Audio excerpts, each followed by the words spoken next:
Mike and Trey, you guys have got to be really proud of your effort you put on here tonight. I mean, in Baco, this is the best I've seen him shoot in a long time. Trey, you were just going to the basket. Talk about the effort you guys put in against Purdue tonight, please. Yeah, I thought the effort was there. We fought through a bunch of runs, and obviously they won a bunch of runs, but I think just continuing to just keep competing was the main thing. Just some big plays that you got to clean up, and that was the difference of the outcome. Yeah. Mike, that possession where you're down one, the clock is so compressed. I think you had a timeout, but like, what's the balance you strike as a coach between, especially when you get in a player's hands like Miles, where he's really fast down the floor, between call a timeout and set something up, or just try and let it play out again with a guy that's really good going at the rim line? Couldn't get his attention, and about time he got where he was going. I thought he got fouled on the play. But they didn't make the call, and I don't think that was the difference in the game. The difference in the game was the 20 turnovers that we had. I thought that was huge. And on the road, you can't turn it over like that. And they made us pay for it. They had 26 points off our turnovers. But for the most part, I thought our guys competed, did a hell of a job. But, it's about winning in this league. Jeff and the mic. Yeah, Coach. What did you want on that possession where Miles Rice drove? Well, once he took off, I couldn't get to him. I mean, it was too late. The official had went by, and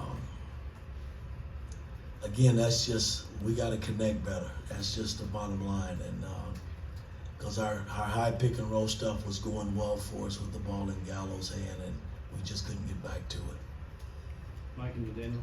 Yeah, Mike, with Miles, he only played 5 minutes in the second half. They're just unhappy kind of with what he was giving you offensively. What kind of led you to him pulling him and kind of keeping him on the bench to that Well, I mean, the group that was on the floor played well for us, and it's no knock against Miles. He didn't have it going early, and I elected to ride the guys that it really finished the game. Anthony Lill fouled out, but I elected to go that way. Daniel, then Zach. Yeah, Mike, I want to say that after Ohio State, Luke mentioned that early in the year, you guys kind of, if you trailed early, you'd kind of quit. And the last, I'd say, 3 weeks or so, you haven't really quit. But what's kind of that line now in learning how to finish when you have that really strong fight late? Again, it's just about making plays down the stretch and securing the win. And, we didn't do it in the Maryland game. And tonight we had our chances. I mean, we couldn't get the key stops. Kaufman hits a 15-foot hook shot that was huge for him.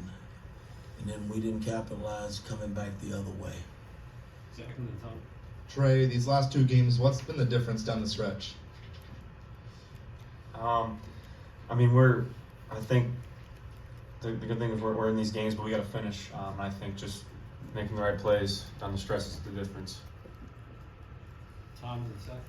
Mike, what about that very last possession with 3 seconds to go when you went with the long pass? Was that something you had seen or was hoping for? Or? No, we was trying to throw it to Malik and maybe drop it off for a 3, but Gallo kind of overthrew it. But you can't lead into that one play. I mean, we had numerous plays that we could have made that we didn't make. Seth and what? Trey, just what's the frustration level in letting an opportunity like this get away? It's very frustrating.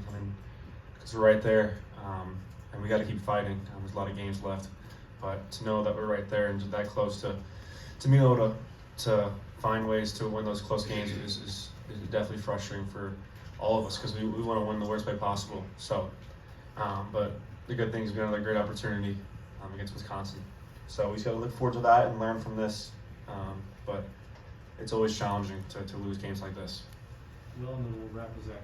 Mike, Umar was visibly upset after that shot that Miles took towards the end, and then after the final buzzer just kind of walked off the handshake line. How do you address that situation? Is there any kind of conversation? Well, again, everybody's heated in the heat of the moment, and he didn't think it was a good play, and he voiced his opinion on it, which is okay. You just hope that you can learn from it and build on it and move on. Last question. Like, I recognize Anthony fouls out, and it's not the result either of them would have wanted, but Anthony and Trey are the two guys that have been with you kind of since the beginning.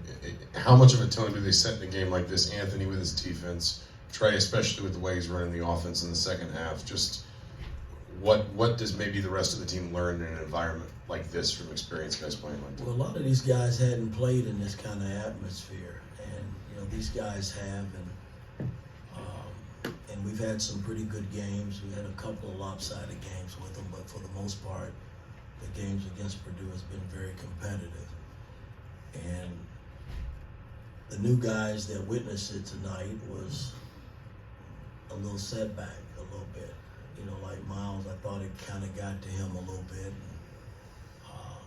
I got to help Miles because he's a big piece to what we do, and I believe in him, and I'm going to keep pushing him to be better. So that's what that's all about. But I thought the guys that have been in this atmosphere before, like Anthony and Mac, Mac stepped up and played good. He had never won here.